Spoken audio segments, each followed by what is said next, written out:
Hi hello friends, ಎಲ್ಲರೂ ಹೆಂಗೆ ಅದೀರಿ? ಆರಾಮದಿರಿ ಅನ್ಕೊಳತೀನಿ. ಇದು ನಾ ಶನಿವಾರದ ಮಿನಿ ಲಾಗ್ ಐತಿ, ಅಂದರೆ ಇವತ್ತಿನ ಲಾಗ್ ಐತಿ. ಮತ್ತು ಇದನ್ನು ಇವತ್ತು ಅಪ್ಲೋಡ್ ಮಾಡ್ತೇನೆ ನಾನು. ಇದು ಮರ್ಜ್ ಮಾಡೇನಲ್ಲ, ಇದು ಯಾವ ಪ್ಲೇಸ್ ಅಂತ ನನಗೆ ಹೇಳ್ರಿ. ಏನಿಲ್ಲ, ಶನಿವಾರ ಆಗೋದ್ರಿಂದ ಹುಬ್ಬಳ್ಳಿ ಒಳಗಿರೋ ಫೇಮಸ್ ಆಂಜನೇಯನ ಟೆಂಪಲ್ಗೆ ಹೊಂಟಿದ್ವಿ ನಾನು ನಮ್ಮ ಮನೆಯವರು. ಬೆಳಗ್ಗೆ ಎದ್ದು ಸ್ನಾನ ಮುಗಿಸ್ಕೊಂಡು ಮನೆಯಲ್ಲಿರೋ ಪೂಜೆ ಮಾಡಿಕೊಂಡು ಹೋಗ್ತಿದ್ವಿ. ಅದು ನೋಡಿದ್ರಲ್ಲ, ಅದು KL ಇನ್ಸ್ಟಿಟ್ಯೂಟ್ ಐತಿ, ಅಲ್ಲಿ ಕಾಣತೈತಲ್ಲ ಅದು. ಹಂಗೆ ಇನ್ನು ಯಾರ್ಯಾರು ನನ್ನ ಚಾನಲ್ನ ಸಬ್ಸ್ಕ್ರೈಬ್ ಮಾಡಿಲ್ಲ ಅವರೆಲ್ಲ ಹೋಗಿ ನನ್ನ ಚಾನಲ್ನ ಸಬ್ಸ್ಕ್ರೈಬ್ ಮಾಡಿರಿ. ಈ ವಿಡಿಯೋಗೆ ಲೈಕ್ ಮಾಡಿರಿ, ಶೇರ್ ಮಾಡಿರಿ, ಕಮೆಂಟ್ ಮಾಡಿರಿ. ಸಬ್ಸ್ಕ್ರೈಬ್ ಮಾಡೋದಂತೂ ಯಾರು ಮರ್ಯಾಕೆ ಹೋಗ್ಬೇಡ್ರಿ. ಇದು ಕಾಣತೈತಲ್ಲ, ಇದು ಹುಬ್ಳಿದ ಇನ್ಫೋಸಿಸ್ ಐತಿ.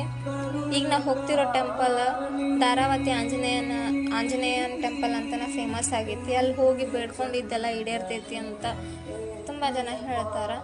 ಪ್ರತಿ ಸಲನೂ ನಾವು ಹೋಗ್ತಿದ್ವಿ. 4 ವೀಕ್ಸ್ ಆಗಿತ್ತು ನಮ್ಗೆ ಹೋಗೋಕ್ಕಾಗಿಲ್ಲ, ಸುಮಾರು ಕಾರಣಗಳಿಂದ. ಒಳಗಂತೂ ಅಲಾಗಿಲ್ಲ ವಿಡಿಯೋ ಮಾಡೋಕೆ, ಹೊರಗಷ್ಟೇ ವಿಡಿಯೋ ಮಾಡ್ಕೊಂಡಿನಿ. ಎಲ್ಲರೂ ನೋಡ್ರಿ ವಿಡಿಯೋ ಹೆಂಗೈತೆ ಅಂತ ಕಮೆಂಟ್ ಮಾಡಿರಿ. ಕಮೆಂಟ್ ಮಾಡೋದು ಜೈ ಶ್ರೀರಾಮ್ ಅಂತ ಎಲ್ಲರೂ ಮಾಡಿರಿ. Thank you.